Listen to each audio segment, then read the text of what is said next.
Halo, perkenalkan nama saya Dela Sifatus Sufiansa dengan NIM 1061930 dari Prodi S1 Kedokteran Gigi Institut Ilmu Kesehatan Bakti Wiata Kediri. Di video kali ini saya akan sedikit membahas tentang reaksi hipersensitivitas atau yang lebih dikenal sebagai hypersensitivity.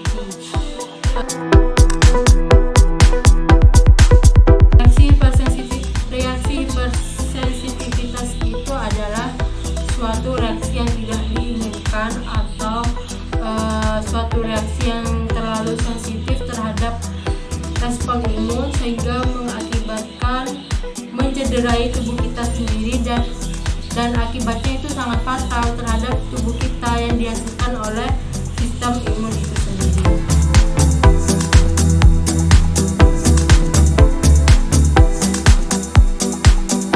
Reaksi hipersensitivitas itu terjadi ketika tubuh kita bertemu dengan suatu antigen lalu bereaksi.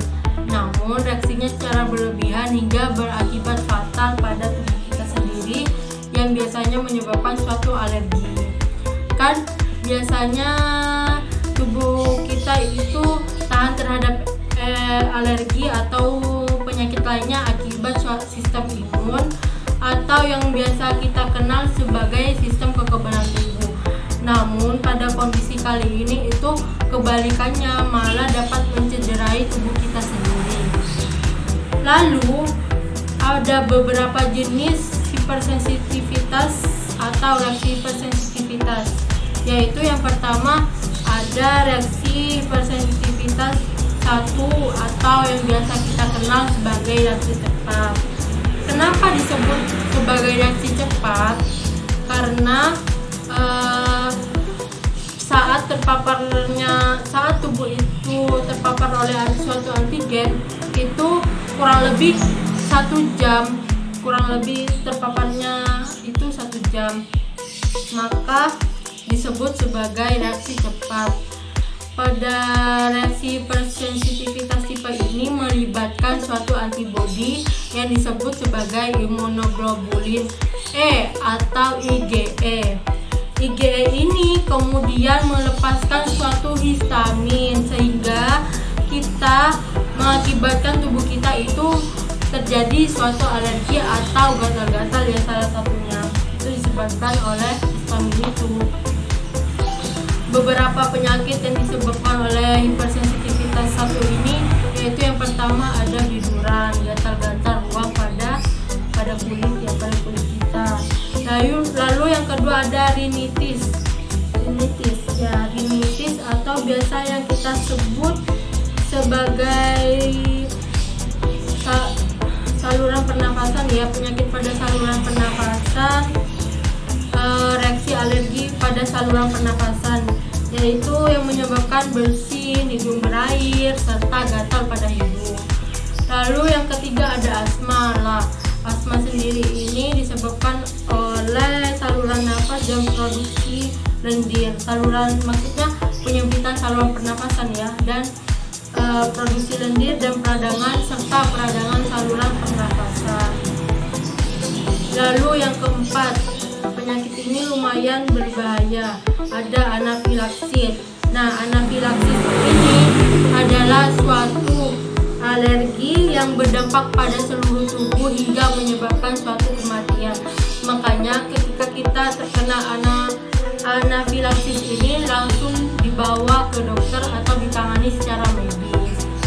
Lalu lanjut ke tipe hipersensitivitas tipe 2 atau yang lebih dikenal sebagai reaksi sitoksik. Kenapa disebut sebagai reaksi sitoksik? Karena sel tubuh kita yang awalnya itu normal-normal aja kemudian diserang oleh sistem imun tubuh atau kekebalan tubuh kita sendiri. Jadi maksudnya sel normal kita yang awalnya biasa aja lalu kemudian secara tiba-tiba dihancurkan, dimusnahkan oleh sistem kekebalan tubuh kita sendiri. Reaksi ini melibatkan antibodi yang disebut sebagai imunoglobulin G dan imunoglobulin M atau dikenal sebagai IgG dan IgM. Dari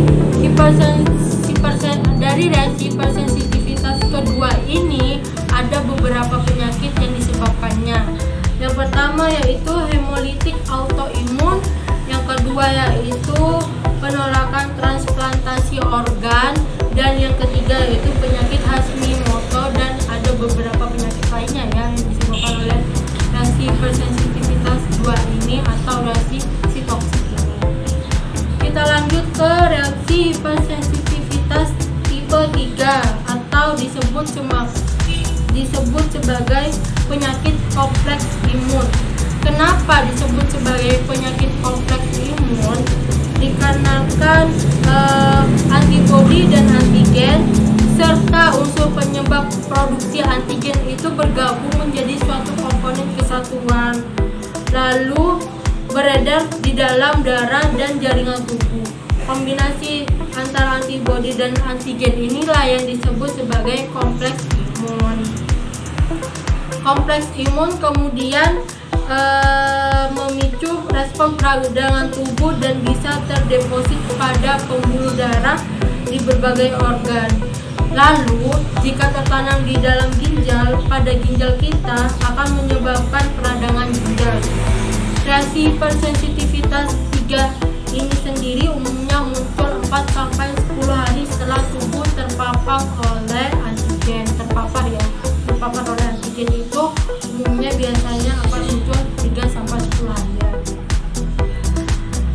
Contoh penyakit yang terjadi karena reaksi hipersensitivitas 3 ini yaitu ada lupus dan rheumatoid arthritis. Dan yang terakhir ada reaksi hipersensitivitas tipe 4 atau yang lebih dikenal sebagai reaksi hipersensitivitas tipe lambat ya. Kenapa dikatakan reaksi yang sangat lambat?